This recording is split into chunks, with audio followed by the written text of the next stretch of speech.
Hey everyone, Marcello here from GameCube Galaxy, and today I want to actually thank all of you amazing fans for the constant support you've showed the channel since its start last year. The channel has reached over 2,500 subscribers, actually at this time 2,600 plus subscribers, and I wanted to do a fun AMA special. I did one when we reached 500 subscribers, but seeing that the count is now 5 times that, I figured it'd be a great opportunity for newcomers to ask some questions for me, as well as returning fans. So without further ado, let's dive into this AMA.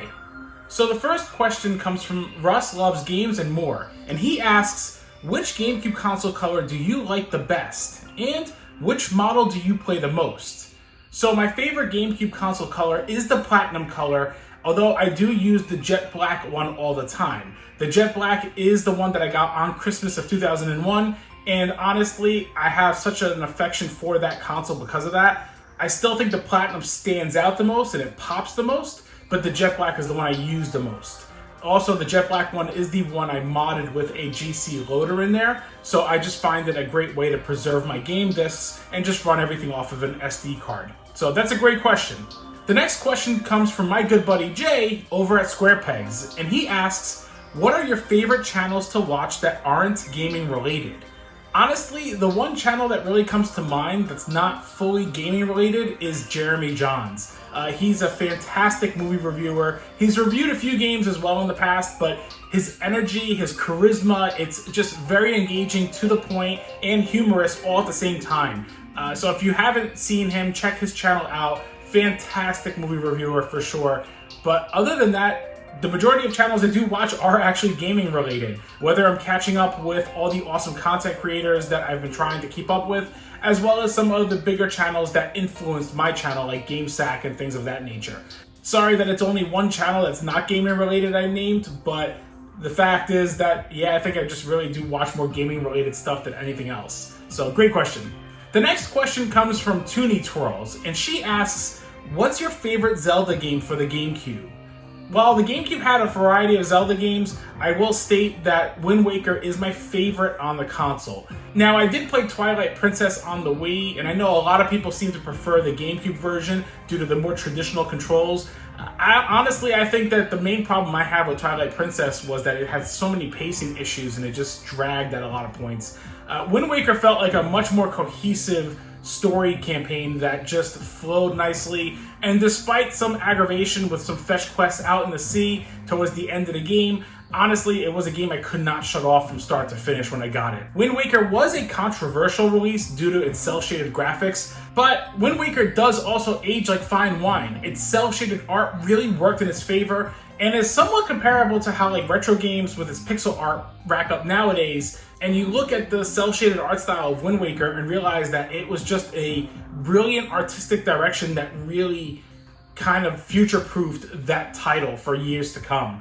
So yeah, out of all the titles, including like Four Swords Adventures, the Ocarina of Time re-release, I gotta say that Wind Waker was my favorite Zelda game on the GameCube. So great question. So the Mighty Mesperit asks, what's your favorite JRPG on the GameCube? Now, I'm not the biggest JRPG fan. I think I've been pretty vocal on that. And not in a bad way. It's a genre that never clicked with me when I was younger. And more so now, I'm starting to get into them a little bit.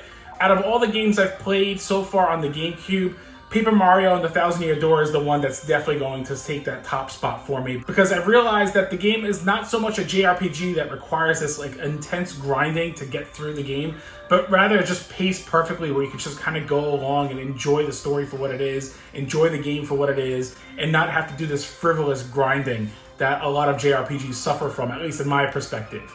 The other JRPG that does stand out though is Mega Man X Command Mission. I covered that in my Every Mega Man GameCube game episode, and it's one that I really got into. I really love the atmosphere of that game, the soundtrack, the gameplay is pretty tight. So that's another one that definitely stands up there for me as well. So great question. So my good friends over at Retro Gaming Pandemic asked, what is your favorite console besides the GameCube? So I'd have to say that my favorite console besides the GameCube is the Nintendo Switch.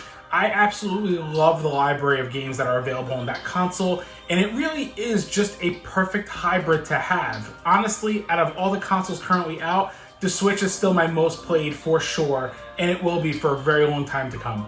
So great question. So the next question comes from Ray Gaming Channel, and he asks, what is the most special item for you related to your GameCube collection? And congrats on the 2.5K. Honestly, I would say probably Lost Kingdoms 2.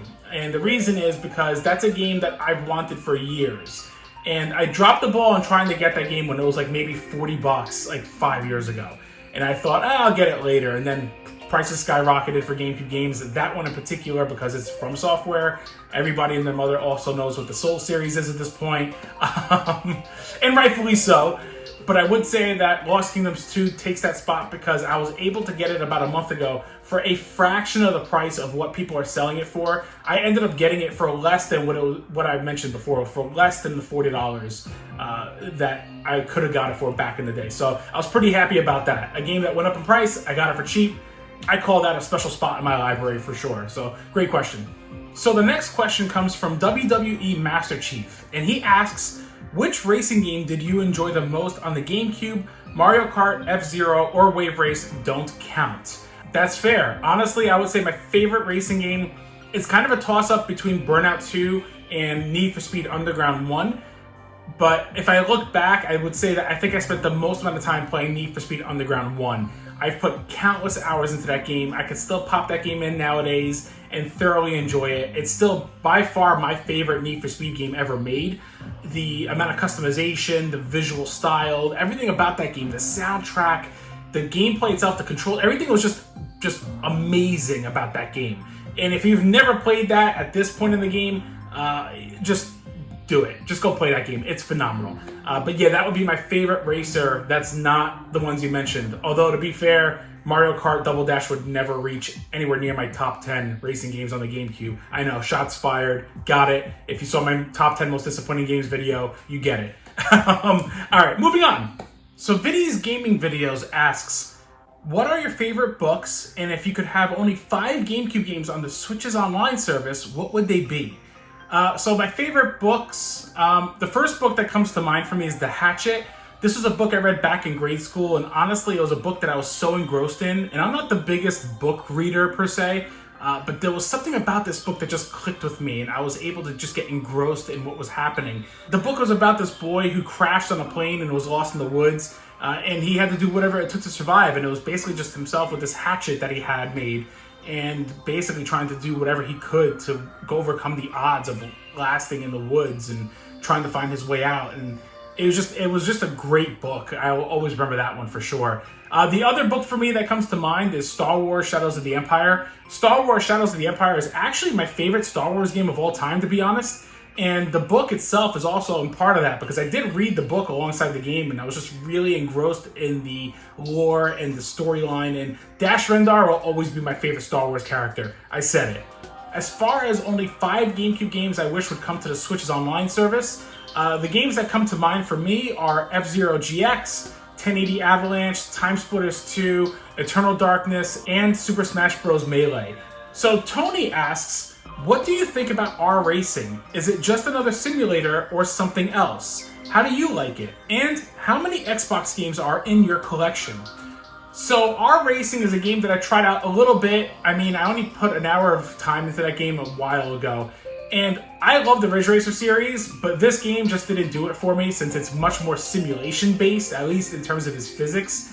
It's an interesting idea, but I think I need to give it more time to give it a more justified answer. But early impressions weren't that positive for me personally. As far as how many Xbox games I have in my collection, I actually have about 30 games roughly. Games like Outrun 2 and Spike Out, to games like the Dead or Alive trilogy on there. The library itself was pretty good for the most part. I didn't love the Xbox. It was definitely my least favorite of the 3 that generation. But for what was there was definitely some great titles for sure. So Pintuable asks a few questions. So here we go. Would you be willing to do a game room tour of your collections? What is your favorite game besides SSX Tricky? In your opinion, why are GameCube games so expensive? Do you have another system you love collecting for? And congrats on reaching 2.5K. So, alright, lots of questions to dive into here, so let's break it down. So, as far as a game room tour video, I actually did one in June of 2021. However, it's a video that I actually think is my least favorite video on the channel, so I've always thought about redoing it. There have been some additions to the room for sure since then, especially something like my Simpsons arcade cabinet is one thing that was not there initially. So I may do a new video on that. So my favorite game, you mentioned SSX Tricky. Actually, SSX 3 was the one I liked a little bit more, but Tricky is really up there too. I love that. The franchise in general I loved. But my favorite game probably would be Resident Evil 4 on the GameCube. I could still play that game today, and it feels like a fresh experience like it did back in 2005. So many games don't really do that for me, but there's something about that game that just conveys this fresh take every time I replay the game. However, I want to know when I replay it without New Game Plus, with actually just starting from scratch. As far as GameCube games being so expensive, I honestly think it's because of a variety of factors. You have people who were all on the PS2 and Xbox bandwagon back when these consoles were out, because at the time, people who were growing up with Nintendo, they played the NES in their childhood, the SNES in their childhood. The N64 came out basically in like their later elementary / early middle school years. And then once the newer consoles came out for that generation, for the 6th generation, a lot of people were into more mature things to play, to like talk about in school. So the PS2 had like Grand Theft Auto 3, Metal Gear Solid 2, and more adult-like games or more mature games. And then the Xbox was the new kid on the block with games like Halo or Dead or Alive at launch or things of that nature. And then the GameCube came out and it had core titles, but there was this stigma of like, oh, if you're still playing Nintendo, then you're playing a kiddie console because it was a purple console. I remember stating like, well, I got the black console, which looks a little bit more mature than the purple one to me personally. The purple one is iconic for sure. But then I remember thinking like, well, I got games like Resident Evil Remake and Eternal Darkness and Star Wars Rogue Leader, and just to name a very select few of titles that were very core-based titles. And I think now people have looked back and realized that if they had a PS2 or an Xbox that generation, they realized that they missed out on so many fantastic GameCube titles. So a combination of that and retro gaming going up, I think that's the reason why we're seeing the GameCube console prices or game prices going up as much as they are. As far as another system I love collecting for, there are two in particular that come to mind. One is actually the Game Boy. I love getting Game Boy games, especially complete in box. That was my favorite handheld back in the day, the Game Boy Color and Game Boy Advance, I should say. I grew up just loving that generation and loving that handheld generation, rather. And the boxes to me are still so iconic. They're just so cool. I miss going into a store and seeing those boxes up on the shelves. The other console that I absolutely loved collecting for, and I still do today, is actually the PlayStation 3. The PlayStation 3 was actually the console I had the most games for before I got back into GameCube collecting before this channel. The PS3, I had actually well over 220 games in my library, and it's still cheap to get things for, so honestly, it's been great trying to get a few more titles that I missed back then now for cheap, especially if prices are going to go up in those in the inevitable future. So yeah, those would be actually other platforms I love collecting for. So thank you for the congratulations on the 2.5K, and thank you also for the awesome questions. So Andy850 asks, you get sent back in time for one carefree Friday night during peak GameCube era. No work the next morning and plenty of pizza, beer, snacks, etc. What is one single player and one multiplayer game with your favorite people? What is one single player and one multiplayer game with your favorite people that you would play to relive your best times from that period? So one game that comes to mind would be actually Resident Evil Remake. There's something about playing a survival horror with other friends and trying to figure out how to beat the game and taking turns and like using each other's minds to like figure out puzzles. That is very nostalgic for me. But as far as a multiplayer game, Time Splitters 2, hands down. Still the best FPS on the console and provides infinite replayability. So many countless memories playing that one with friends, and I still wish that would get an HD re-release with online play. So great question. So Ring Fit Master asks, sorry for the weird question because I love learning the business and behind the scenes stuff on how video games and consoles were made. So my question would be, if you could go back in time and make yourself in charge of Nintendo, what would you have done differently for the console against this competition? Actually, this is a pretty simple answer for me, and it would be that I would tell Nintendo to buy Rare when they had the opportunity to. Nintendo dropped the ball so hard on that one because I think that was part of why the GameCube faltered that generation. At the end of the day, when you look back, for the N64, Rare was the king of developers for that console. The reason that the N64 did well was actually in part of Rare. between games like GoldenEye, Perfect Dark, Banjo-Kazooie, Conker's Bad Fur Day. Okay. What's your name? Beardy. Beardy? You haven't got a beard. No. Beardy. I scare badges. Realistically, Rare put out some of the best titles on that console. And thankfully, while we did get one Rare-developed game for the GameCube, being Star Fox Adventures, it's a shame because that game, as much as I loved it, was a technical showpiece too for the GameCube, and that was within its first year life cycle of the console. If that's what they did with the console within the first year of its console life cycle, I can only imagine what they would have been able to push out on that console back then. You know, I was excited for games like Perfect Dark 2 and like a new Banjo on the GameCube, and Nintendo just dropped the ball. They dropped the ball really badly on that one, and like the majority of employees left Rare once that Microsoft acquisition went in place. And Microsoft's vision with Rare was very clearly different than what Rare was with Nintendo. That's just a fact. That's not even debatable. I would say that Nintendo should have bought Rare when they had the chance, because I think it would still be a good semblance of what that company was now than what it is today. So Fraud asks, when I was a kid growing up with the GameCube, I remember at least 2 separate instances of myself passing up on Melee for one of the various Sonic titles on the GameCube. And while my time with those titles has fostered my appreciation for the series, in my later years, Melee has become far and away my favorite game of all time. Are there any titles for the GameCube that initially passed on or didn't think much of in your early years that you later came to appreciate? If there was a game that comes to mind for me, I would probably say it's Beautiful Joe.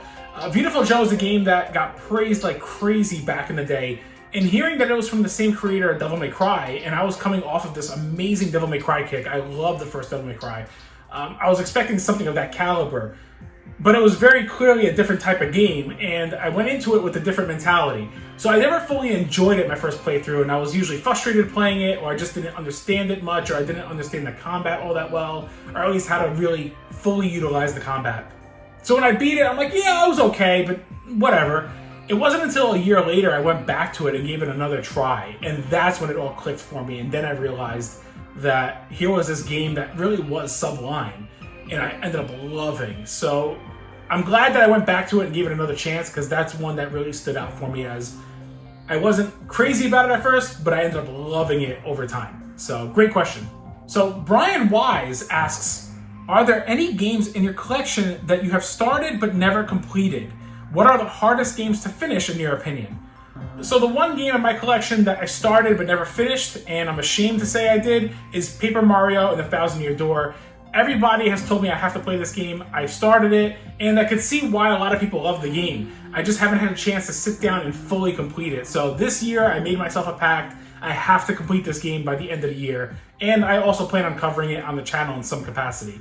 As far as the hardest games, especially in the GameCube, I'm going to state F-Zero GX. By far the hardest racer, and just honestly one of the hardest games on the GameCube, if not the hardest. That game just doesn't hold back. It kind of thrusts you into like some crazy challenges. Beating that game entirely on master difficulty, unlocking the arcade's AX Cup from that, beating the story mode, and beating it not only on normal, not only on hard, but also on very hard. I was just dedicated to 100% completing that game, and I did. And honestly, I don't think there's a harder game on that console for sure, or even on another console that comes to mind. So, great questions. So my good buddy Tiger Chainsaw asks, you and Shigeru Miyamoto and Reggie are in a room together. You have free reign to ask them anything about Nintendo development or old rumors. You get 2 questions each. What are you asking each of them and why? Wow, this is a pretty deep question. I like this. If I ever had the chance to speak with Miyamoto-san, I think my first question would be, how did Super Mario RPG even come about? Like, how did that all come about with meeting up with Square and coming up with the idea of doing this JRPG of Mario through the teams that were behind Final Fantasy? I think that would be just a very interesting conversation to have, because that basically sparked such a new genre for Mario. And it also was one of the final games to come out on the Super Nintendo before the 64. And I'm also curious to like, why did it maybe just wait for the 64? And honestly, I think just when you look back at how influential that game is and how that just ended up sparking a series of Mario RPGs, I just find that fascinating that it started there, and I wonder how that all started about in a boardroom meeting, honestly. The other question I think I would actually just ask him is, what was it like seeing Super Nintendo World finally come to fruition in real life and seeing all his creations like actually out in a theme park?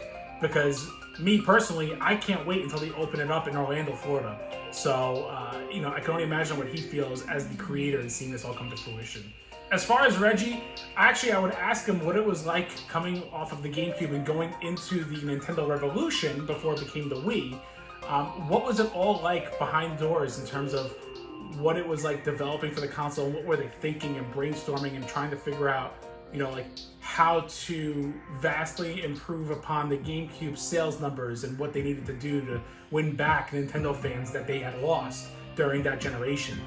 The other question I would ask Reggie is, why did Disaster Day of Crisis never get released in America for the Wii? Because that was actually a Monolith soft game for the Wii that never released overseas here, released in Japan and Europe.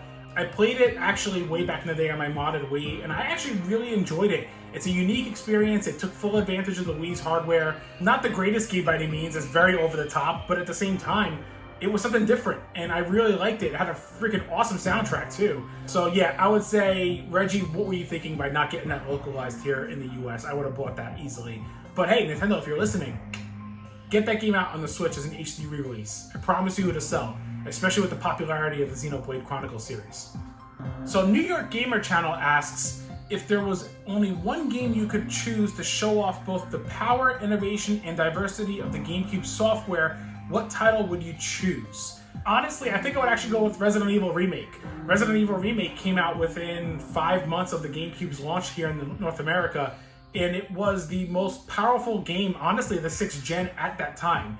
Nothing came close to it visually on the PS2 or the Xbox at the time, and anybody who made fun of the GameCube back then, basically you showed them this game and they shut up. Jaws dropped, and they couldn't believe what this little cube could push out in terms of power. Resident Evil Remake is still one of the best looking games on the GameCube, and honestly shows that Nintendo wasn't messing around with getting mature published games onto the GameCube, especially early in its life cycle. So I think that game is what stands out for me in terms of nailing what you've asked right there. So great question. So my good buddy Lane Dad asks, alright GCG, AMA question. What's one Nintendo game from any previous Nintendo system that you wanted to see a remake of, or just in general make an appearance on the GameCube? So this is actually kind of simple, because the game that comes to mind for me, I wish came to the GameCube, but ended up going to the Xbox, and that was Ninja Gaiden. I'm a huge Ninja Gaiden fan. I beat the original 3 on the NES. I even beat the Ninja Gaiden trilogy on the SNES. And then when I saw in a magazine that Ninja Gaiden was coming out as a reboot and it was exclusive to the Xbox, to say that I was angry would be putting it nicely. But yeah, honestly, that was a game I wished came to the GameCube. It was honestly, I think, the only reason I wanted an Xbox back in the day. And I did get one actually for free from a friend of mine back then, because he said he had a broken Xbox, but realistically it worked fine, so he told me I could just take it, and I bought Ninja Gaiden so I could play it. I love the game, so much so that when it came out on the PS3, I sold my original Xbox console, all my games, and got a PS3 with Ninja Gaiden Sigma, because Ninja Gaiden is actually a system seller game for me. So yeah, that answers that question. I really wish Ninja Gaiden was on the GameCube in some form or capacity. So James Station 64 asks, is there an N64 game that you wish had been held off and released on the GameCube instead, so that its full potential could have been unleashed? A game that comes to mind for me would be Perfect Dark. Perfect Dark is one of my favorite N64 games of all time, but there was definitely some frame rate drops for sure, especially playing in the high-res mode of the expansion pack.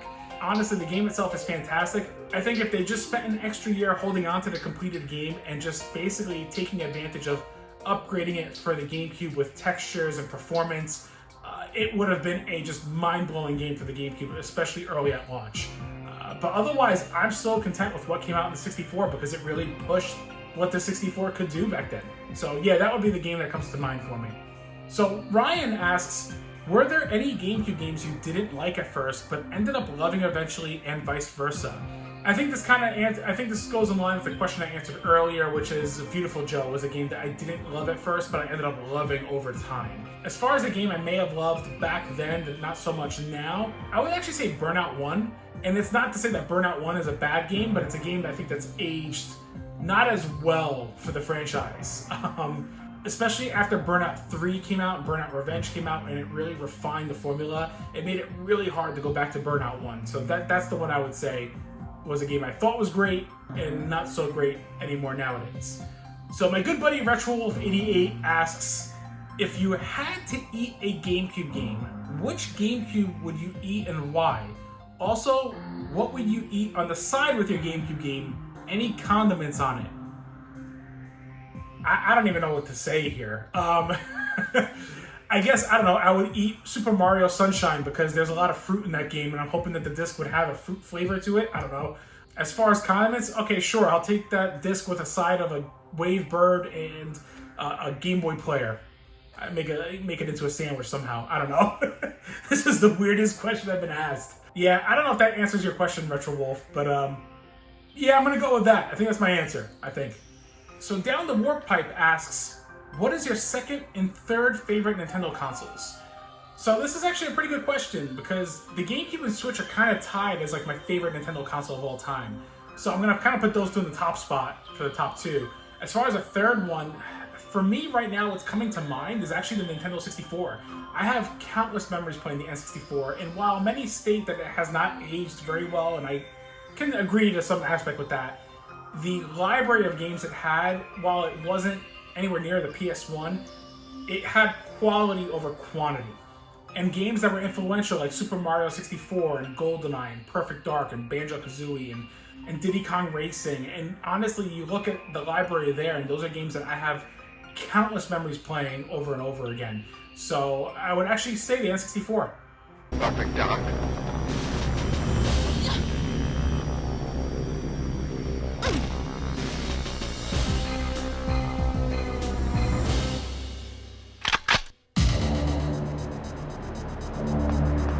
So Nostalgia Road asks, what 6th gen games that weren't on GameCube would you have liked to have seen on the GameCube? So I just answered earlier something like this where I mentioned something like Ninja Gaiden would be something I wish was on the GameCube that wasn't. Another game that comes to mind is actually Shinobi on the PS2. That was a game that I absolutely loved and I would play constantly on my brother's PS2 until I eventually bought my own copy. But yeah, I wish either one of those games came to the GameCube, but I am actually planning on doing a video, funny enough, covering 10 games that I wish came to the GameCube that did not. So stay tuned for that later this year, because that is an episode I've been working on. How to Game Differently asks, what 2 GameCube games are you still desperately hunting for to add to your collection? Honestly, I think I've been trying to still hunt down Pokemon Coliseum to add to my library, so this way I could say I have XD and Pokemon Coliseum together. And then the other game that comes to mind would probably be Gotcha Force. But that's a $700 game, so I don't think that's going to be ever realistic to get in my library one day. Unless I come across it at like Goodwill for a few bucks. But yeah, I think those are the 2 that come to mind as like heavy hitters I would love to add to my library one day. Retro Mayhem asks, what is the one GameCube game you always wanted but never had back in the day? Does it now form part of your collection? Honestly, I'd say the Lost Kingdoms games come to mind because when I first played Demon's Souls on the PS3 and I was aware it was from software that made it, it did make me curious to see their previous games, and I had forgotten that they had made Lost Kingdoms 1 and 2 on the GameCube. Thankfully, I can say that those are now both in my library, complete in box. I'm really happy to have them both in there. So yeah, those are definitely games I'm excited to have as part of the collection after this time. So Kyle Mart X asks, so last night my wife was watching a review for Roller Coaster Tycoon Adventures for Switch, and as soon as it started I said, oh, I know that voice. So my question is, was it you? LOL, and how long have you been doing game reviews for, and what's your background in doing reviews? Kyle, yes, that was me most likely. If it was from a channel called Gamers Extreme, that was my previous channel. So I've been doing reviews since late 2010. I had a website called Gamers Extreme, and it was a great opportunity for me to work with my friends, and we decided to kind of do our own reviews, cover news on a daily basis. We were able to get in touch with PR contacts at companies and get review copies for games, get invited to press events. You know, I got to actually go to a private event in New York City where I got to play Borderlands 2, and we had to sign NDAs, basically not talking about anything about the game, from what we saw, but I did get to play that well before it was even shown off, which is pretty cool. I got to go to a private event from Square Enix before New York Comic Con and check out their games prior to the convention, things like that. It was awesome. The best thing we ever did was actually getting invited to a Nintendo press event that was in New York City. It was private. It was the first time anybody had ever played the Wii U in public. It was awesome. Like, I was really, really stoked to be a part of that. A lot of memories with that one, and I actually think I have some videos still on my previous channel showing that. It was a website that turned into a YouTube channel later on, years later, and I found it as an opportunity to use some of the tools I had to make video reviews out of certain games. And then I finally invested in a capture card device, and I decided to do video reviews on a YouTube channel about it. And from there is where I garnered my review experience. I kept learning how to write and get better at that. And looking back at my first review on the website back 10, 12 years ago, it's astonishing how poorly I wrote back then to now. So it's been an experience, and I decided to take everything I learned with that experience and create a GameCube-centric channel to try to provide the GameCube a high-quality channel. So yeah, I would say it's over a decade in the works for sure. Also, I'm not sure if your wife ended up getting that game. I do prefer now Roller Coaster Tycoon 3, but I did enjoy Roller Coaster Tycoon Adventures, being that it was the only game of its type at the time. So if your wife did get it, I hope she likes it. So next question comes from DVD Knight, and his question was, I've enjoyed your top GameCube games list, but what are your top 5 games on any generation system? For me, this list would change monthly. Thanks. DVD Night, I gotta agree, this list changes monthly for me as well. But top of my mind right now, I would say Resident Evil 4, SSX3, Uncharted 2, Ninja Gaiden Sigma, and Castlevania Circle of the Moon. Those would be the games that stand out for me in my top 5 at this moment. But great question. Ask me next month, it might be different. So the last question wrapping up this AMA comes from 2022 Sucks. So he asks, would you ever buy custom GameCube stuff, or have you? I think it's expensive. What isn't with GameCube nowadays? But I understand because the quality looks amazing and these people really do put a lot of time and effort in. The only custom GameCube thing I can say I bought was the GC loader.